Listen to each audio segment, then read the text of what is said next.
Hey, salut à toi qui regarde cette vidéo, bienvenue pour une vidéo un peu spéciale, on peut dire ça comme ça, parce que voici, mesdames et messieurs, le cinécritique numéro 10. Non mais en vrai, vous vous imaginez pas, mais pour moi c'est une véritable réussite d'être arrivé à 10 critiques sur ma chaîne, c'est vraiment un truc de dingue. Donc me voici arrivé à ma première dizaine de critiques, et je compte pas m'arrêter là, et pour ça je dois vous remercier. Voici donc le cinécritique numéro 10 sur Les Indestructibles 2.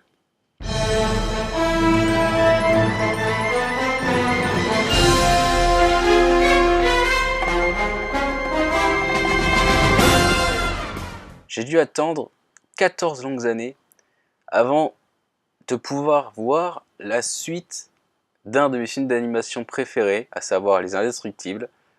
Et 2 semaines avant d'aller voir le film, j'avais décidé que j'y allais pas. Parce que j'avais peur. J'avais peur de ce que ça pourrait être, parce que généralement les suites Disney, je pense par exemple Bambi 2, Cendrillon 2, etc.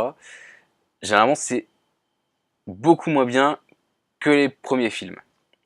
Et j'avais peur que ce soit pareil pour Les Indestructibles 2. Mais force est de constater que j'ai eu tort. Donc Les Indestructibles 2 est un film d'animation réalisé par les productions Pixar et Disney, réalisé par Brad Bird et sorti en 2018. Donc le film est la suite directe du premier film. Donc à la fin du premier film, on voit le démolisseur qui arrive pour braquer la banque de Metroville.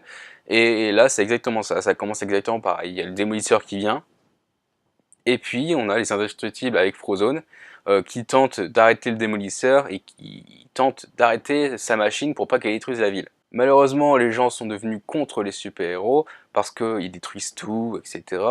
Mais il y a un mec qui s'appelle Winston Devor, je crois bien, qui est là, qui est un grand fan de super-héros et qui est là pour les remettre un peu au goût du jour. Donc en gros, ce qu'ils vont faire, c'est avec une caméra embarquée, ils vont filmer leurs actions au quotidien, par exemple dès qu'ils ont sauvé des gens, etc., pour montrer aux gens qu'en fait, eux, ils sont là juste pour faire le bien, pour sauver les gens. Et ça marchait parce que Winston Devor a décidé de confier cette mission à Elastigirl. Pendant ce temps-là, on a Robert, donc Monsieur Indestructible, qui reste à la maison avec les enfants, donc qui doit gérer les devoirs de Flèche, qui doit gérer la crise d'adolescence de Violette, et puis qui doit gérer surtout Jack, donc le bébé. Et pendant ce temps-là, donc du coup, on a Hélène, donc Elastigirl, qui tente d'arrêter l'hypnotiseur. Bon, c'était assez long, mais je pense ne rien avoir spoilé du film.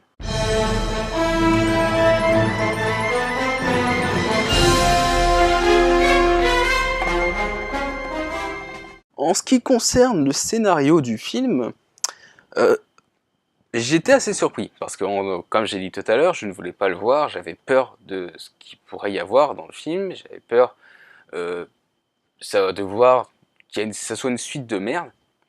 Et ben, c'est faux. Les Indestructibles 2 est vraiment un film génial, que ce soit vraiment, il y a vraiment de l'humour du début à la fin, c'est vraiment génial. C'est pas de l'humour pipi caca, hein, loin de là, c'est vraiment de l'humour bien trouvé pour la plupart.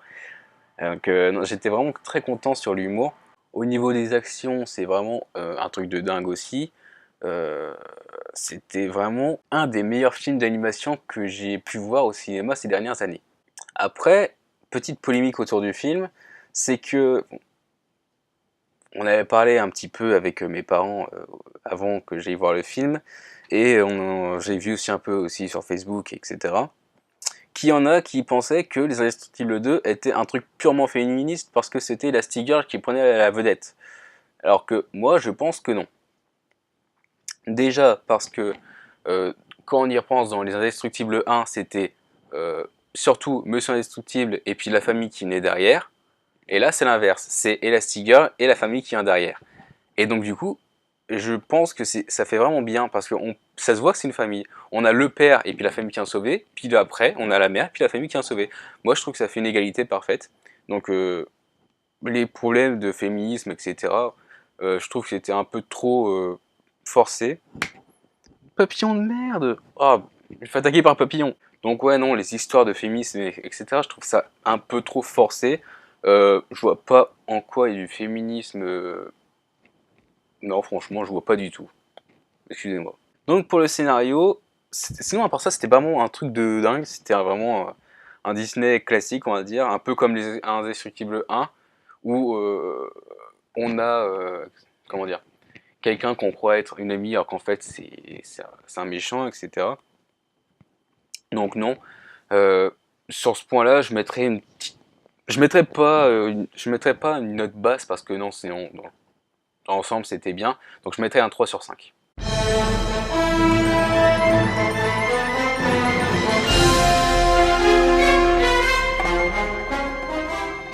En ce qui concerne les personnages maintenant, alors, euh, on va commencer par la famille indestructible, on va commencer par Robert. Robert, c'est bien parce qu'on l'a vu dans toutes les facettes dans ce film-là. On l'a vu en tant que héros, au tout début du film. On l'a vu en tant que père de famille où il était complètement blasé de tout. On l'a vu en tant que famille, en tant que père de famille où il était heureux quand il donnait par exemple quand il aidait Flèche pour faire ses équations en maths, quand il aidait Violette par rapport à son petit copain. Et le meilleur, c'est quand il a vu Jack Jack avec ses premiers pouvoirs. Donc c'est vrai que limite j'ai plus apprécié Monsieur Indestructible plutôt qu'Elastigirl dans ce film-là. Elastigirl, alors Elastigirl par contre elle c'est plutôt l'inverse. On l'a plus vue, et en même temps c'est normal, c'est dans le scénario, en tant que super-héroïne dans ce film-là. Et c'est normal parce que c'est sa mission, c'est elle qui doit sauver le monde de l'hypnotiseur. Donc c'est normal. En revanche, ce que je trouve moins normal, c'est que on l'ait pas vue différemment. Par exemple, on aurait pu la voir aussi en tant que mère de famille, par exemple. Et ben non, on l'a pas vu, on l'a vu vraiment héroïne du début à la fin. Donc bon, je trouvais ça un peu dommage, mais ça tue pas l'ensemble du film. Flèche, Violette et Jack Jack. Bon, alors je mets les trois en même temps parce que sinon, on va prendre un peu trop de temps. Alors, les trois là, c'était surtout l'humour. C'est surtout eux qui ont apporté l'humour du début à la fin du film, notamment Jack Jack avec ses pouvoirs. C'est lui qui était la dose d'humour principale. Après, ces trois-là, on les a vus comme Robert, comme Monsieur Indestructible, on les a vus en tant que héros, mais on les a vus aussi en tant que membres de la famille. Donc je les mettrais pas sur la même égalité que leur père, mais c'était quand même bien. On va dire ça comme ça. Frozone. Alors Frozone, pareil, on l'a plus vu en tant que héros que en tant que homme ordinaire. À part au moment où il va voir Hélène et Robert pour leur dire qu'il y a une invitation chez Winston Devor. Sinon, on l'a vu que en tant que héros. Et pareil que pour Elastigirl, je trouve ça un peu dommage. Mais bon, dans l'ensemble, c'est bien quand même. Après, on a Winston Devor. Winston Devor, c'est le mec fan de super-héros comment dire, qui ne se rend compte de rien. Alors que, franchement, ça me fait chier de spoiler, mais tant pis. Dès le début du film, on sait qui est le méchant. Ça se voit. Donc, bon, c'était un peu dommage. Mais bon, tant pis. C'est pour ça que j'ai trouvé un peu bête ensemble. Parce que, enfin, je sais pas, pour moi, ça se voyait trop. Mais bon, tant pis. Après, on a sa sœur, donc l'hypnotiseur. Je ne sais plus son nom. Je sais c'est Dévore, mais après, je sais plus ce que c'est. Bah, elle, par contre, c'est différent. Parce que ce qu'elle dit pour commettre ses crimes, c'est assez louable, entre guillemets. Je pense que c'est quand même assez réfléchi de sa part. C'est pas genre oh je fais ça parce que personne ne m'aime. Non, c'est un peu plus mature, un peu plus réfléchi. Donc son personnage tient quand même assez bien la route dans l'ensemble. Elle est quand même vachement intelligente. Elle a quand même des gadgets, des machines vraiment incroyables. C'est loin d'être le personnage le plus bête que j'ai vu dans un film d'animation. Donc du coup, pour les personnages, je mettrai la note de 3 sur 5 aussi.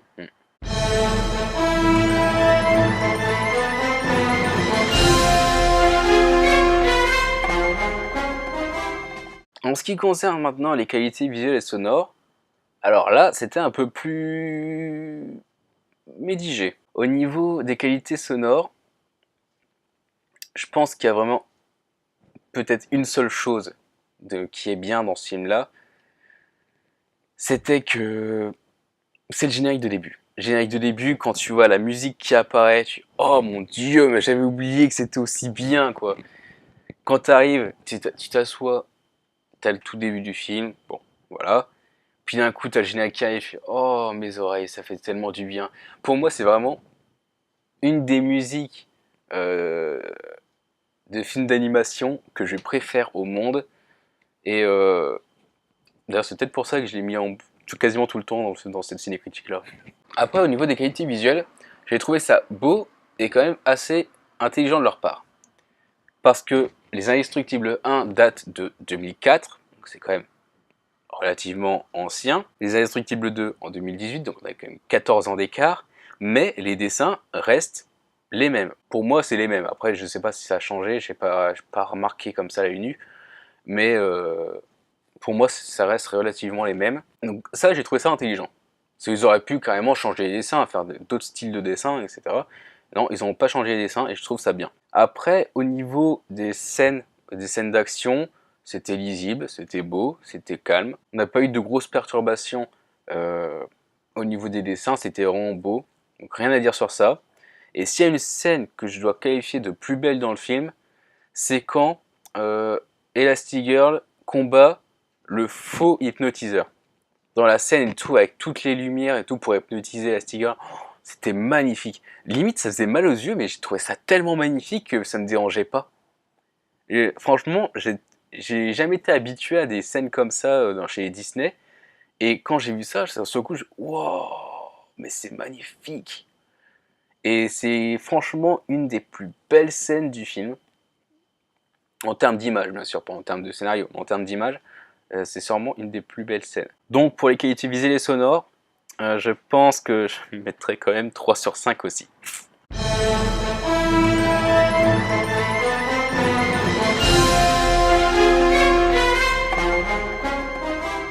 Alors maintenant, au niveau des émotions ressenties, c'est étrange. C'est très étrange. Parce que je n'ai pas ressenti d'émotion au sein même du film. Par exemple, il n'y a pas eu d'amour. Par l'amour entre Robert et puis Hélène, mais ça compte pas ça. Au niveau de la femme, il y a quand même une sorte de sentiment, une sorte d'émotion familiale qu'on peut voir dans le film. Oui, bon, certes. Mais sinon, il n'y a pas eu grand chose, franchement, au sein même du film.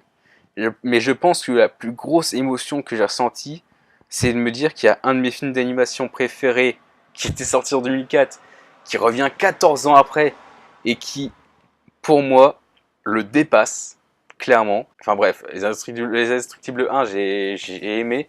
Les Indestructibles 2, j'ai énormément aimé. Mais je crois que c'est le fait de revoir les Indestructibles à l'écran, dans une nouvelle mission et tout, c'est ça qui me fait du bien. Je suis pas habitué, et franchement, s'ils pouvaient en faire un troisième, franchement, je dis pas non. Donc pour les émotions ressenties, je mettrai un 4 sur 5. Donc voilà, cette ciné-critique est à présent terminée. Je mets donc la note de 13 sur 20 aux Indestructibles 2. Ce qui est dommage parce que j'ai adoré ce film, mais ça casse pas non plus trois pattes un canard. Est-ce que je conseille de voir ce film ? Oui, clairement, je conseille de voir ce film, mais je conseille d'abord de regarder les Indestructibles 1 chez soi, au calme, et d'ensuite aller tout de suite après au cinéma.